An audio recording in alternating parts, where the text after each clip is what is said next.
Robinson back again, here to give a review of DM Pictures' latest short film, Death on Swift Wings. Not the most catchy of titles, but I like it.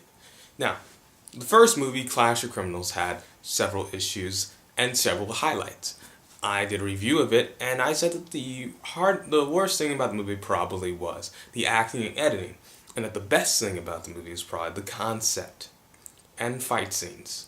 Well, now this latest picture, Death on Swift Wings, which is a prequel to Clash of the Criminals, directed and written by David Moore, I have to say is a step up and a step in the right direction, and I actually really enjoyed this film for a lot of things.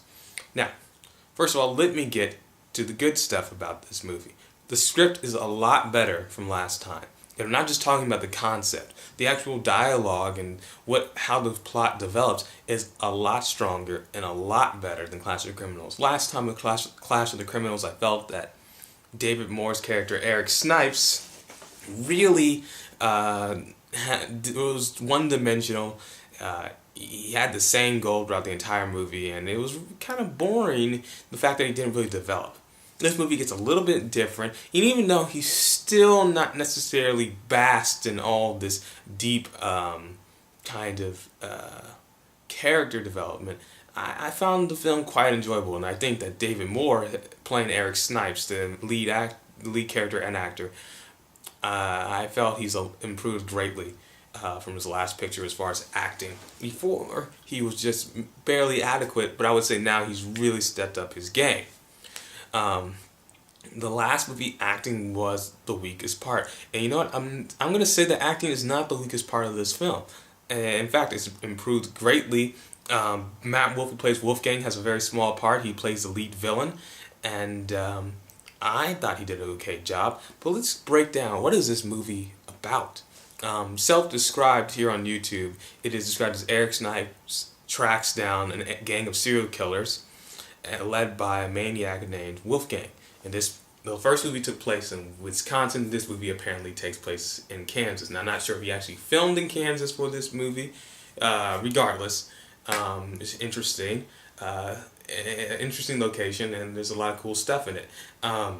Other notable actors in this film, actually who I think does the best acting job, is Jordan Wilkin, who plays a villainess named She-Devil. I think she does the best job, and I really am impressed with her, and I hope that David Moore does more stuff with Jordan Wilkin, because I think that she does a good job.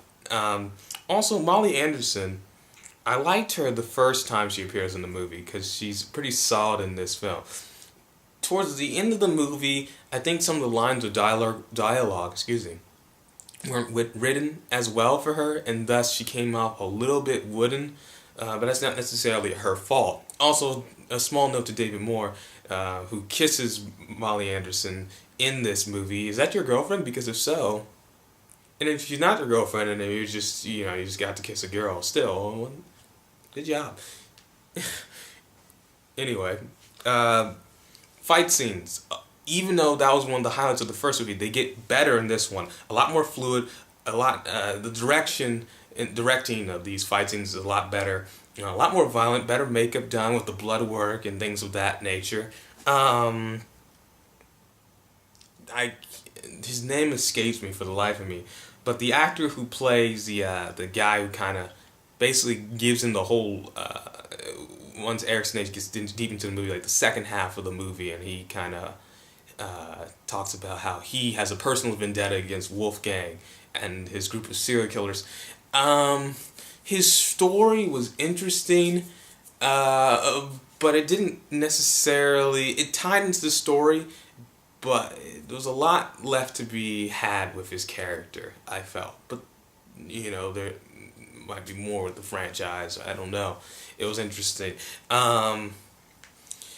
The weakest point of this movie is not the acting, because the acting is actually, like I said, a great improvement from the last film. I would say it's the editing. And let me say this with some trepidation, because I thought the cinematography in this movie was a lot better than the first one, where we saw some weird camera shots. Cinematography and location shooting is fantastic for a one shot, for a camera. with limited zoom capabilities and all this jazz. First 2 minutes of this film, incredibly well done cinematography. Really liked what David Moore did in those scenes. They say it's pretty true. The camera angles and cinematography is pretty good throughout the entire movie. Good music choices and stuff. Some are a little melodramatic. I still felt that they were good. Nice using Van Helsing, which I thought was cool. Nice little Van Helsing music, but it was pretty nice. I thought this was a big improvement, and I think that shows David Moore is growing as a director and a writer, and so are his actors. I guess I would grade this. I'm going to grade this on an independent movie level. It would be unfair to grade it any way else. And on that scale, I would give this an 80 out of 100. Definitely an improvement. I enjoyed this film. It's only 20 minutes, so anyone else who kind of comes across this, there's going to be a link in the sidebar. Please check it out. It's worth your 20 minutes. Especially if you want to support an indie level guy who's doing videos for YouTube. He doesn't have a YouTube partnership. He's not one of those big conglomerates with all the special effects, but he's doing some really good work, and I think people should support his work so he can make more. Very cool, David Moore. You're really getting better. I really like this one. 80 out of 100 is my final grade. Also, guys, just a quick reminder, please go to Zazzle.com/iComeMatthew1 and buy some of the new products we just uploaded. Remember, all the money you guys help me buy is going to go towards helping me get my film Drown into some film festivals, because I need to pay the submission fees and I need a little extra dough for that. Just check out Death on Swift Wings. It's really worth the time. Remember to rate, comment, subscribe, and until next time, it's all there.